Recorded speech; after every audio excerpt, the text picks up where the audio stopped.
Hey, I hope everyone's doing well. We are here to talk about COVID and the vaccine effort and kind of our thoughts and some research that we've done around it.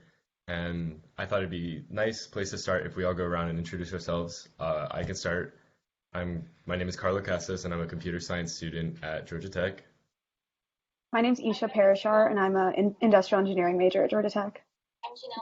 My name is Meghan Cobelli. I'm also an industrial engineering major here.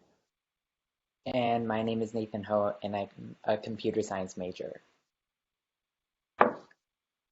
So I think a good place to start is kind of just like where we're at in the world concerning COVID, how like kind of everything that we've seen up until now. Nathan, do you want to share like what your research with that Yeah, was? definitely. Yeah. So COVID started about a year and a half ago, around the end of 2019, beginning of 2020. The first cases were seen in Wuhan, China, and only like I believe it was a few weeks after they only started screening for it in like three different airports. But as of April 19th, 2021, there have been a total of 141.9 million cases worldwide. And of those, only 120 million have recovered and 3 million deaths. And if you do the math on that, which is the amount of deaths, of course, divided by the number of recovered cases, the COVID-19 virus has a fatality rate of a 2.5% fatality rating compared to like other like common viruses like the common flu only has a 0.1% fatality rate, so it's very deadly in comparison to normal other flus. It's also very dangerous because of how infectious it can be. It's spread from person to person through respiratory droplets that can be spread due to coughing or sneezing, and these droplets can infect people through their eyes, mouth, and nose. However, contact that is like 6 feet away or like social distancing has been proven to help prevent the spread of infection.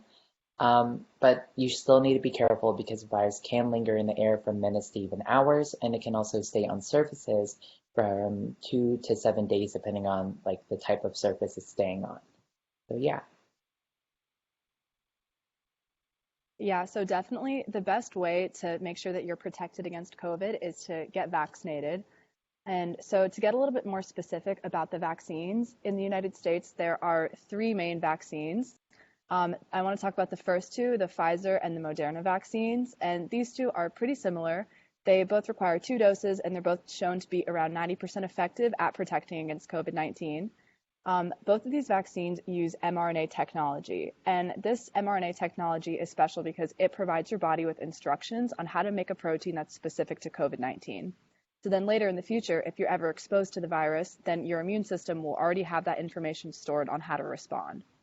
So the I feel reason like, that these sorry to cut you off there, but oh, sorry. I feel like that's a really good point to make is like the difference between um, injecting with the instructions and not the disease itself. Because I feel like I've talked to a lot of people who are kind of concerned with having the disease itself and like are afraid of being infected with it.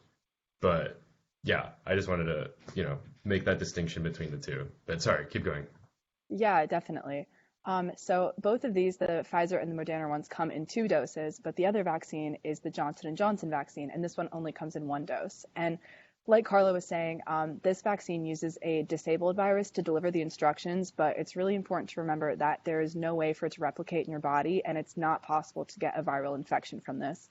Um, and the Johnson & Johnson vaccine has a couple advantages, and I think the biggest is that it only comes in one dose, and it makes it a lot easier and a lot quicker to get people vaccinated. Yeah, so obviously, other than convenience for the Johnson & Johnson vaccine, it's also really great because it can be easily distributed. And a lot of regions in the United States and outside of the United States that are more impoverished need COVID vaccines desperately because they have higher COVID rates.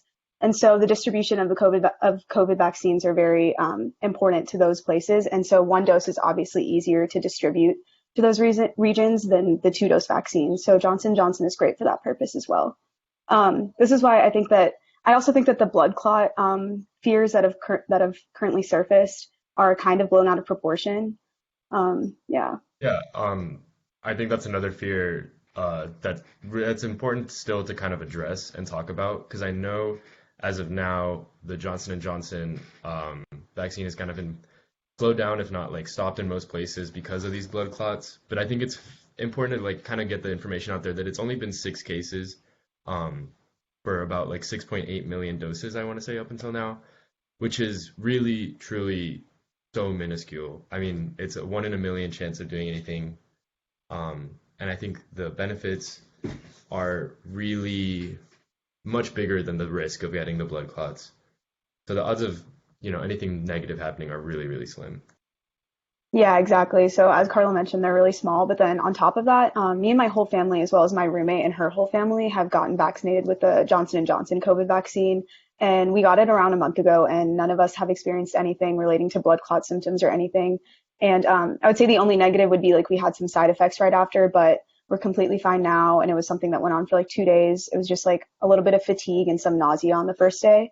But other than that, that's like pretty normal. And we're completely fine now.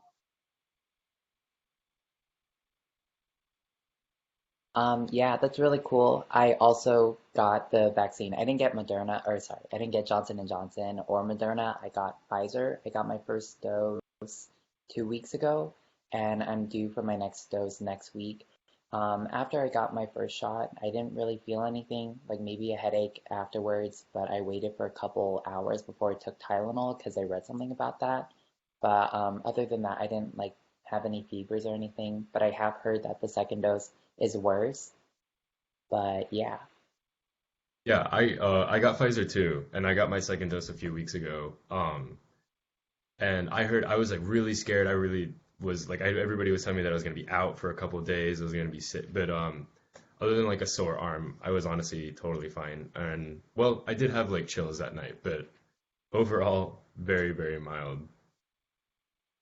Yeah, that was pretty much my experience too. I got both doses of the Pfizer vaccine, and my arm was a little bit sore the first day that I got the shot, but other than that, I didn't have any other symptoms. But I think something that's really important to remember is that all the side effects that people are experiencing are normal signs that your body is building immunity. And so it might be unpleasant in the day or the days after you got the vaccine, but it's all completely normal and it shows that your body is working. And so some of the side effects that people may experience after getting the vaccine are pain, redness, swelling in your arm, as well as tiredness, headache, fever, and nausea. But I think that all of these side effects are definitely worth the benefits that you get from being vaccinated. Yeah, I think the pros are so huge right now, especially like I mean we're working towards herd immunity, meaning that everybody can kind of go back to their day-to-day lives. Um, and also just there are so many different things right now. I mean, this is kind of like a selfish reason to get vaccinated, but Krispy Kreme donuts. I know there are a lot of other local companies that are doing things for people who can show their vaccine card and kind of pushing this vaccine effort along. And if not for yourself, I feel like everybody in the community is ready for things to go back to normal. And the only way to do that is once people are like fully vaccinated. Um, I guess I wanted to talk about some of the other fears that people have with vaccines specifically. I know some people talk about the difference between natural and vaccine-derived immunity, which I think is kind of a flawed approach because people talk about the difference in having immunity coming from the vaccine and naturally, which I think has been proven to have some sort of difference, but is not a fair reason to not be vaccinated because the whole point is not being sick in the first place. And I know there are some other random fears, and I know I've heard of people being afraid of vaccines, especially in infants, causing autism. And so I found the paper, and it actually comes from this 1997 paper from the measles, mumps, rubella vaccine that has been completely discredited since then. And so I think most of the fears around vaccines are pretty much invalid at this point, and it's safe to say that they're safe and we're ready to go. Keep moving along with them. Yeah, totally. Like, of course, with getting vaccinated, there's a ton of like biological benefits that we get from it, but definitely because of like quarantine and stuff, I'm guessing there are a lot of things that you guys have probably missed, like pre-COVID. Like, yeah, what are you guys looking forward to most after vaccination and going back to normal? I'm I really am looking. ready for concerts. That's all I want. Oh, sorry. Yeah, I was just really excited to tell you about how much I miss concerts. I can't wait to be in a crowd full of people sweaty and dancing. Yeah, that's pretty much it. What were you saying, Isha? Yeah, concerts are great. I know they're having a lot this summer.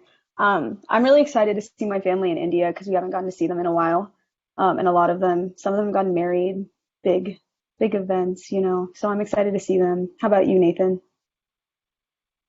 Oh, well, me, I'm definitely excited just to see my friends. I've been quarantining like myself for like this whole year, so I haven't seen them at all. And I really do miss hanging out with them. So definitely that's what I'm looking forward to most. What about you, Megan? I'm really looking forward to studying abroad. I was supposed to study abroad in the last summer, summer of 2020, and that ended up getting canceled. And so I'm really excited for things to go back to normal and to be able to make up for that study abroad program. Okay, sweet. Yeah, these are all awesome things. Obviously aren't going to be possible until people start getting vaccinated more and more. Um, I think we've pretty much covered everything that we wanted to talk about today, but we're going to premiere this video on YouTube soon and have as much information in the bio as we can to help people find more answers to the questions that they have about the vaccine and just in COVID in general. I can't wait to see you guys in person. All right, thank you Yeah. guys for Bye, tuning in. guys. Bye. Bye.